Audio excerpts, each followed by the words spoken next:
As we approach the end of the year and the end of this podcast series, we're catching up with Catherine Murray, Training and Engagement Manager for Civil Service Pensions, and Mick Mulligan, Head of Engagement for Civil Service Pensions, to reflect on the highlights from 2025.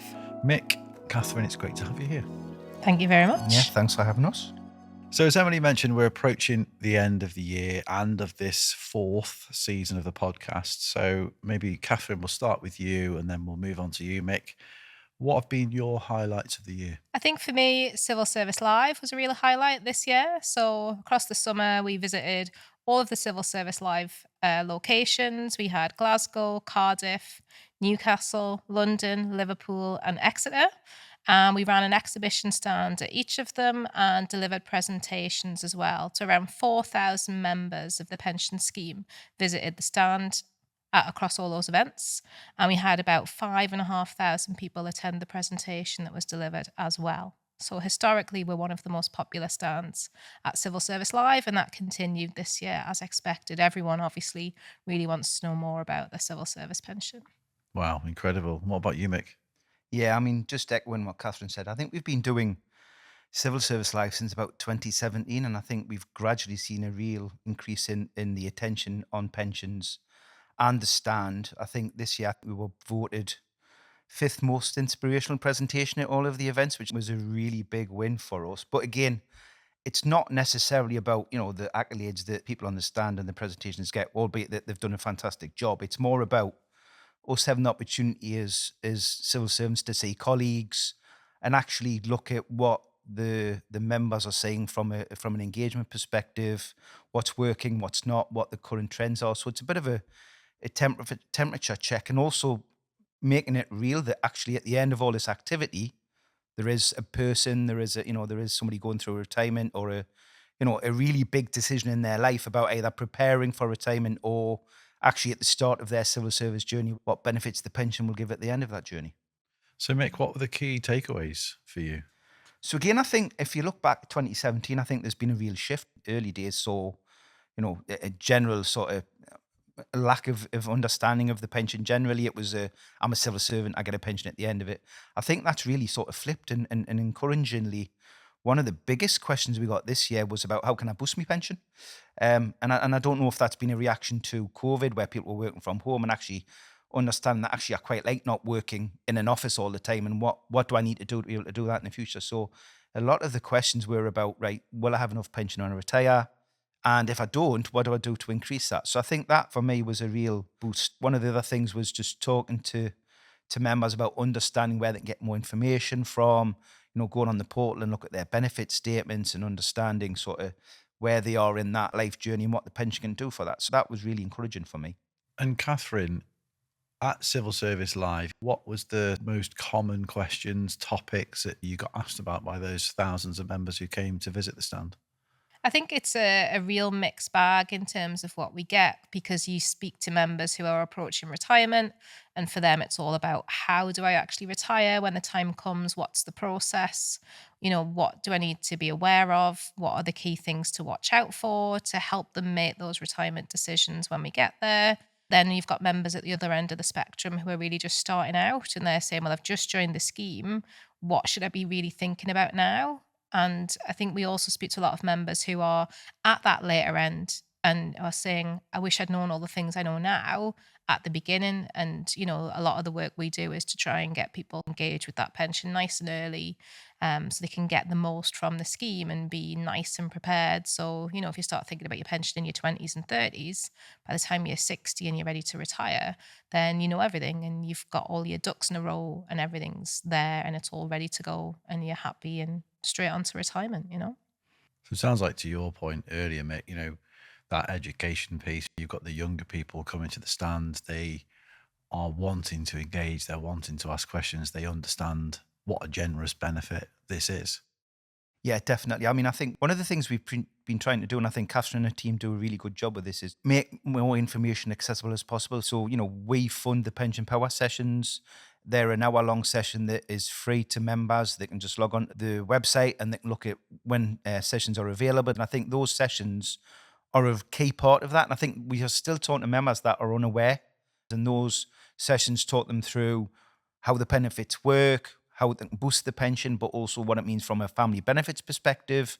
If they passed away or something happened, that there's benefits there for a widow or for children, and also information on retiring and the new introduction of the alpha pension and how that builds up. Those pension power sessions, are intrinsically linked to the point that you made there, Rob, about, people understanding more about the pension and actually being able to act on that understanding. Well, it sounds like there's plenty to think about in terms of putting those plans together for Civil Service Live 2026. I think so, yeah. Just building on what we're learning from the membership as we go. Now we've got more digital tools and things online for people to use. I think we've seen a real shift in people being more engaged with their pension because they can go online. They can look at their annual benefit statement more easily now that it's online rather than being something to get through the post every year. They can use the retirement modeler, and that's making them generally, more engaged with their pension anyway and thinking about it. And then they see this stand, civil service pensions. They might not actively seek out the information online, but when someone stood in front of them who can answer that question, they're going to, I'll take this opportunity while it's here.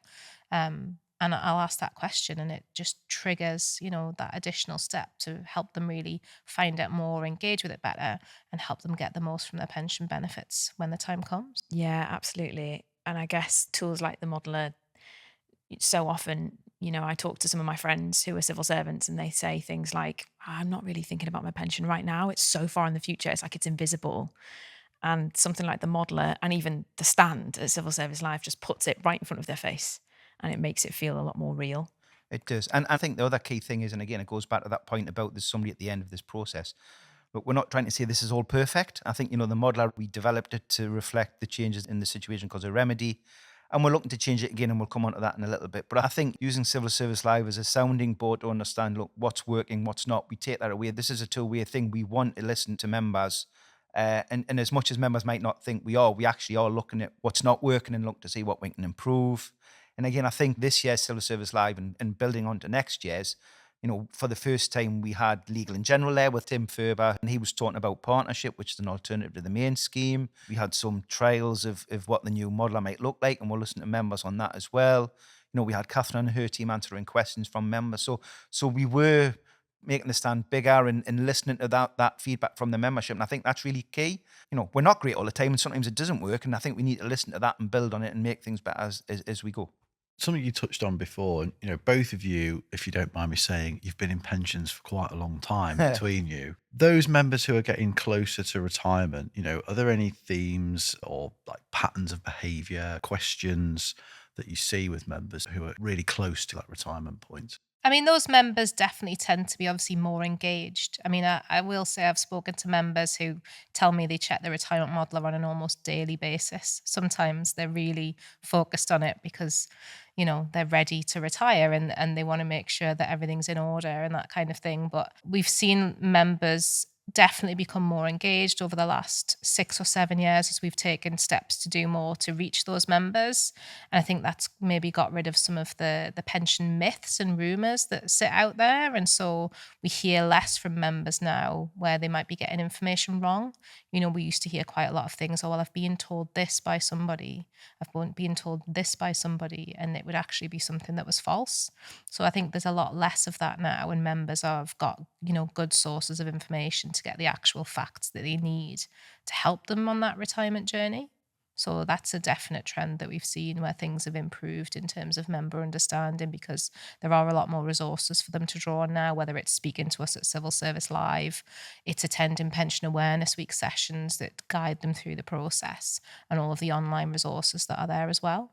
I think Catherine's absolutely right. I'm not trying to sort of dismiss everything we've done, but again, I think, looking at benefit statements is principally one of the major things people should do. If you don't do anything else in the year, look at your benefit statement and make sure your death nomination's up to date. There's the two things that I would always say to people to do. As people approach retirement, they start to make decisions about how much will I get? Is it enough? I mean, one of the big questions I get, and we can't answer it, is how much of a lump sum should I take? So how much pension do I need versus the lump sum? We can't advise you on that because everybody's different. It's a key thing. But again, what I would always say is, and I think we are looking to bring this in later on, is think about your lifestyle and modelling your lifestyle. So when you retire, what are you going to be doing? What do you want to do? And how much of that is going to be upfront? So you're making to travel the world for the first 5 or 6 years of your time, but then you're probably going to slow down. So you might want some money to do all that traveling, but then actually you're going to need a regular income to be more comfortable. And we talked about, the Loughborough review where they looked at, minimal income, per year. Retirement and living stuff. standards. Yeah. Absolutely. So I think it's trying to put yourself in that mind frame of, right, when I retire, what are you going to do? Because that is about planning and understanding where you are financially, and then working out what you want to do. Do you want to go to Dubai? Do you want to go fishing? Do you want to buy a camper van? And then as you get a little bit older, things are going to slow down. So you want that regular income. So that is a big question people ask. And we kind of answer that. It's all dependent upon what you want to do yourself. It's such a hard question to It's answer. huge. That's why we want to try and engage with the younger population, because we know that when people get to late 40s, early 50s, they go, oh, pension.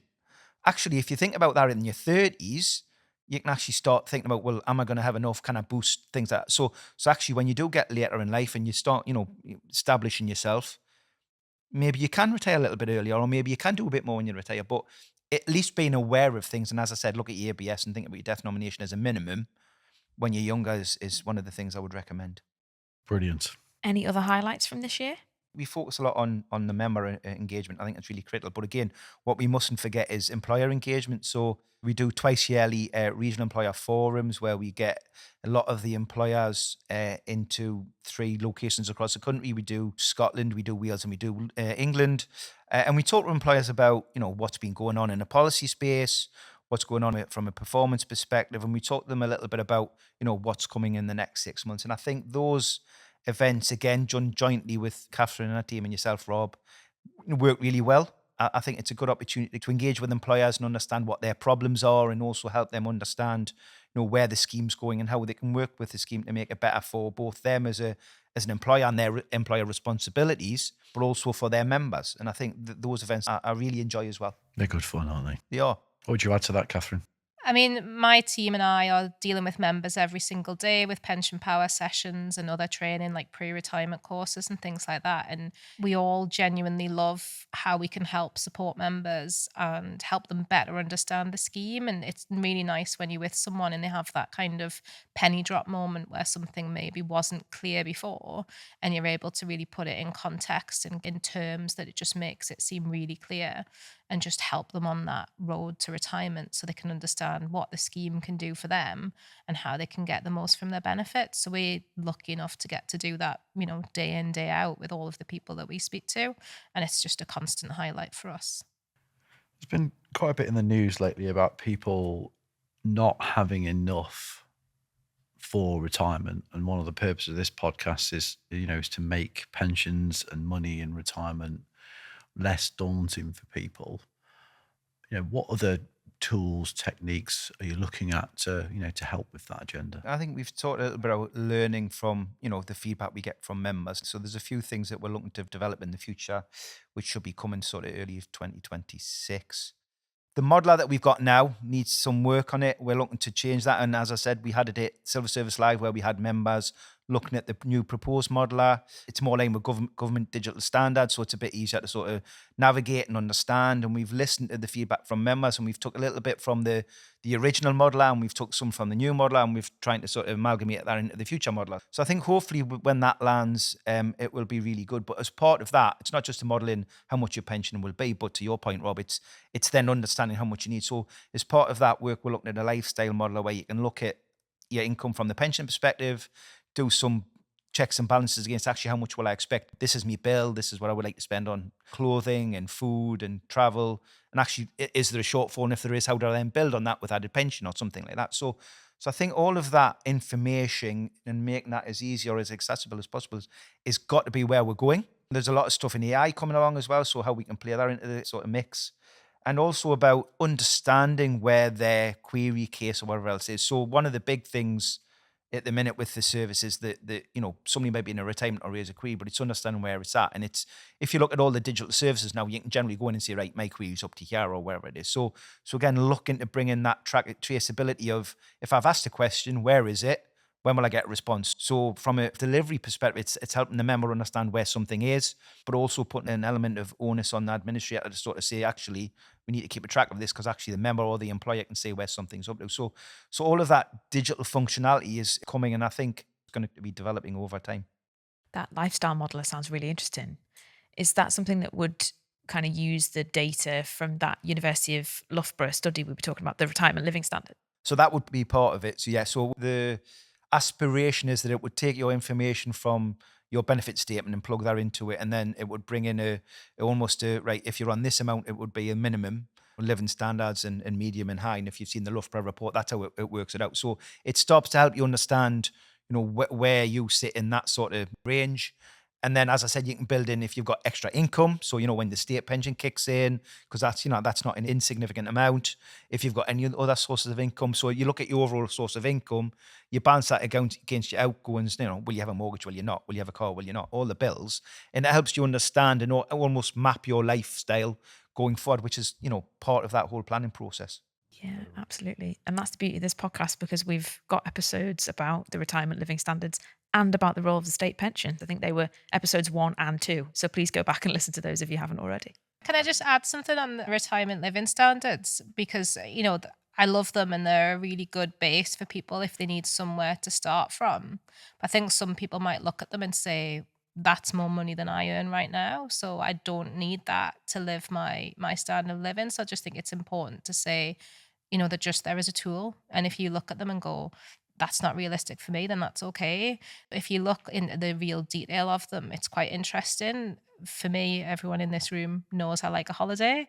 And I spend a lot of my budget on holidays. But when you look at some of the other things that it spends money on, like how many takeaways and things like that you buy and how often you do DIY around the house, I probably spend a lot less than other people. So it's all relative and you've got to put it into context, and they're not going to work for everybody. So I just think, it's worth calling that out, that they're just there as a guide. Don't feel like you have to be bound by them, and you absolutely have to be aiming for that for your retirement. Yeah. I guess it's helpful just to help people understand what it's going to feel like, though, because I think that's the bit that when you're thinking like 40 years away or 30 or even 20 years away, it's just so hard to imagine what life is going to be like, even just like all the socio-political stuff that's going on, never mind your own like personal finances. It's just so difficult. It is. I think it's to give a framework. I mean, I think Catherine's right. I think it also depends on your region and what your expectations are, but you're absolutely right. It should be a guide, but I think it also helps you give some structure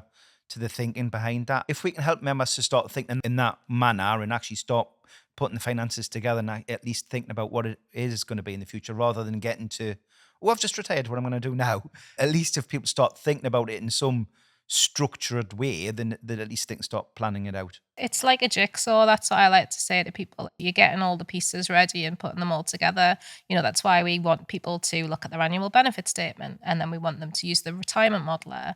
And then you look at that in line with the retirement living standards. And if the figures don't match up and you've got a piece missing, that's when you'd go to, I'd like to boost my pension, or I need to look at income from another source. And it's just a nice way to look at it, to try and get all of those pieces together and have your nice, happy jigsaw all ready and done when you get to retirement. Well, I really like that. The jigsaw of retirement. Maybe that could be the episode title, Okay, so Mick, you talked about kind of websites and portals and modelers. What else new and exciting have we got to look forward to? I think the other thing that would be good, I think there's a new app coming along. Now, I can take or leave apps, to be honest with you, but I think we actually get a really good take of apps. I think we've got 120,000 people with an app. And I think there's a new improved app coming along again in 2026, which should have improved functionality and it should look and feel a little bit better. So again, I think that for the people that like to use apps, I think will be a real win, because again, they'll be able to just click in and look at what the benefit statement is and use the model and stuff. Other things that we're looking at is Retire Online. So it'll be more secure. It'll be pre-population of forms, so it'll make it a little bit easier for members when they're claiming their pension. So again, that's coming in next year as well. And again, I think it's all about making it as easy as possible. The one thing I do want to mention, and I think this is really important, is that we are not going to forget the non-digital groups. I think we talk a lot about digital improvements and stuff, but we've got an aging population here, and we've got 700,000 pensioners who not all of them want to be digital, who aren't necessarily digital savvy. We absolutely need to remember that there's people in our population who, for whatever reason, won't necessarily be digital, and we need to make sure that there's processes and support for them as well. And I guess it's not just pensioners. It could be from any group of the population, couldn't it? Definitely. We've got to remember that civil servants are a very diverse group. They're not all people who are sat behind a desk all day at a computer. You've got people working in industry, you've got prison officers, you've got all kinds of different roles that, doesn't mean that they're necessarily beekeepers, find easy access to computer. Beekeepers, well, really? there you go. Stonemasons, yeah. Are they part of the civil Cleaners, service? anything. Part of the scheme. People who work in museums and galleries, you We've know, g- yeah. curators. You've got all kinds of different roles. Prison officers, as I said, we've got 1.7 million members. You don't appreciate the breadth The variety. and variety of the membership. We've had a sample of that, haven't we? In some of our previous seasons, we've had some retired civil servants come in and talk to us about what their careers were like and what they're up to in retirement. I mean, we had Gillian from the Foreign and Commonwealth Office. We had Patrick, I think, from the Met Office. Yeah, travel all Um, around the world, both of them. And I imagine as well, going back to Civil Service Live, you meet a lot of those people and that really gives you that sense, doesn't it? I remember Andy on one of our previous episodes was saying he met a dolphin trainer or something like that. Like, it's all kinds of people that you meet and all kinds of directions your career can go in the civil service. Absolutely, yeah. It's so wide. It's so broad. You really could be doing anything. Wow, exciting stuff. Lots for members to look out for in the new year. Catherine, Mick, thank you both for joining us. Thanks thank so you. much. Really enjoyed that chat. And that's a wrap for season 4. Thank you to all of our guests this season for sharing their expertise. And most importantly, thank you for listening. Please don't forget to follow to be the first to know about new episodes in the future. As ever, you can find out more about anything we've talked about today, or you can suggest a topic you'd like us to talk about in a future episode by heading to civilservicepensionscheme.org.uk/podcast. You'll also find links to information, transcripts, and accessible versions of this podcast in the episode description. And make sure to follow us to be the first to know about new episodes in the future. We'd love to hear your thoughts and feedback on the series too, so please do leave us a review wherever you get your podcasts. This episode was recorded in September 2025. All information is accurate at the time of recording. Thanks for listening.